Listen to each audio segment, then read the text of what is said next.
Assalamualaikum, selamat datang di Yuniasi Channel. Yuniasi Channel merupakan tempat belajar sains paling asik. Bagaimana kabarnya anak-anakku yang solih dan solihah?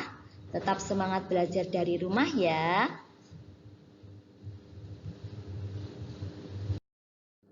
Melanjutkan materi di tema 5 tentang ekosistem, ada beberapa submateri yang akan kita pelajari dalam video pembelajaran kali ini. Melalui video pembelajaran ini, diharapkan siswa dapat mengidentifikasi rantai makanan yang terjadi pada suatu ekosistem. Siswa dapat mengidentifikasi peran tiap organisme dalam rantai makanan. Siswa dapat menyebutkan organisme yang dapat menduduki bagian pada rantai makanan yang tidak lengkap. Siswa dapat menerapkan pengetahuan tentang rantai makanan untuk memecahkan suatu permasalahan sehari-hari. Dan yang terakhir, siswa dapat memprediksi perubahan yang terjadi pada ekosistem apabila salah satu komponen dalam rantai makanan punah atau berkembang pesat. Submateri yang pertama yaitu tentang rantai makanan. Rantai makanan adalah rangkaian peristiwa makan dan dimakan antar makhluk hidup untuk kelangsungan hidupnya. Ada 3 peran makhluk hidup dalam rantai makanan, sebagai produsen, konsumen, dan pengurai. Produsen ditempati oleh makhluk hidup yang dapat membuat makanannya sendiri, contoh tumbuhan dan ganggang. Konsumen ditempati oleh makhluk hidup yang tidak dapat membuat makanannya sendiri, contoh hewan. Pengurai ditempati oleh makhluk hidup yang menguraikan makhluk hidup yang telah mati, contoh cacing, bakteri, dan jamur. Dalam rantai makanan, konsumen dibedakan menjadi konsumen 1, konsumen 2, konsumen 3, dan konsumen puncak. Konsumen 1 adalah konsumen yang langsung memakan produsen. Konsumen 1 ini ditempati kelompok hewan herbivora, contohnya belalang, jangkrik, ulat, dan lain-lain. Konsumen tingkat 2 adalah konsumen yang memakan konsumen tingkat 1. Konsumen 2 ditempati kelompok karnivora atau omnivora, contoh katak, kadal, ayam.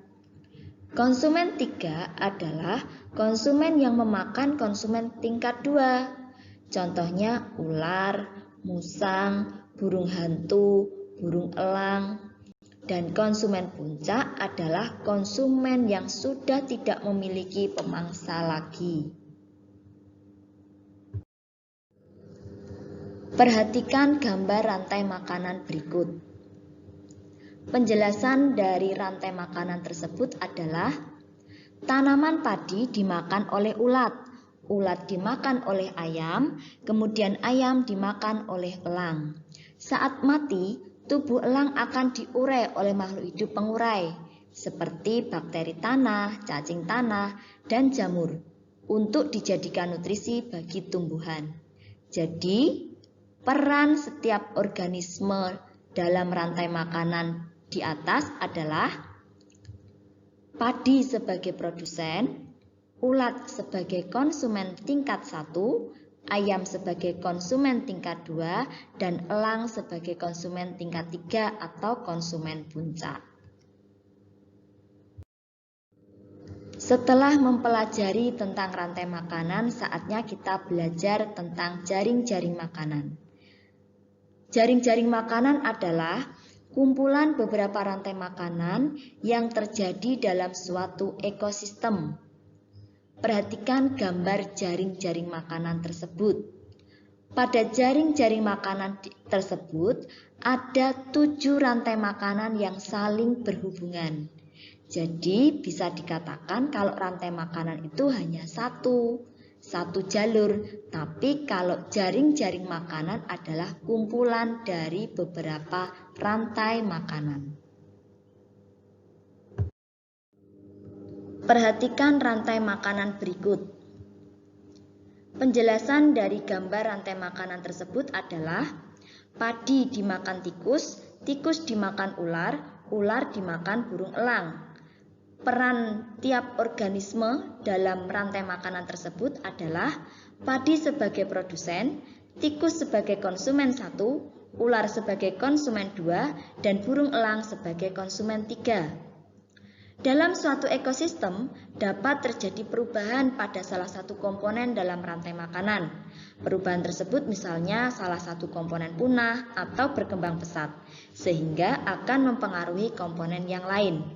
Dari rantai makanan di atas, jika banyak ular yang diburu akan mengakibatkan populasi tikus meningkat karena ular sebagai pemangsanya berkurang. Hasil panen menurun karena populasi tikus naik. Dan populasi elang menurun karena jumlah ular menurun. Keseimbangan ekosistem dipengaruhi oleh dua faktor, yaitu faktor alam. Faktor alam di sini adalah peristiwa alam yang dapat mengganggu keseimbangan ekosistem, pada umumnya berupa bencana alam. Faktor yang kedua yaitu aktivitas manusia. Aktivitas manusia adalah kegiatan manusia dalam memanfaatkan sumber daya alam yang dapat mengganggu keseimbangan ekosistem. Jika kalian perhatikan, di situ ada aktivitas manusia yang sedang menebang pohon. Bagaimana pendapatmu mengenai aktivitas tersebut? Tulis pendapatmu di dalam kolom komentar ya. Berikut ini adalah faktor aktivitas manusia yang dapat mempengaruhi keseimbangan ekosistem. Contohnya penebangan hutan secara liar, pembakaran hutan, penggunaan pupuk buatan dan pestisida secara berlebihan, perburuan hewan secara liar, dan pembangunan pabrik atau kawasan industri. Manusia merupakan pihak yang paling bertanggung jawab terhadap keseimbangan ekosistem. Upaya-upaya yang dapat kita lakukan dalam menjaga keseimbangan ekosistem antara lain dengan melakukan reboisasi, rotasi tanaman, membangun kawasan konservasi, tidak membuang sampah anorganik sembarangan, mengolah limbah sebelum dibuang, mengurangi penggunaan pupuk anorganik, menerapkan pemanfaatan musuh alami untuk mengusir hama pengganggu, dan penanaman pohon bakau di kawasan pantai. Demikianlah penjelasan dari Ustadzah. Terima kasih telah menyimak video pembelajaran ini sampai selesai. Semoga bermanfaat. Wassalamualaikum warahmatullahi wabarakatuh.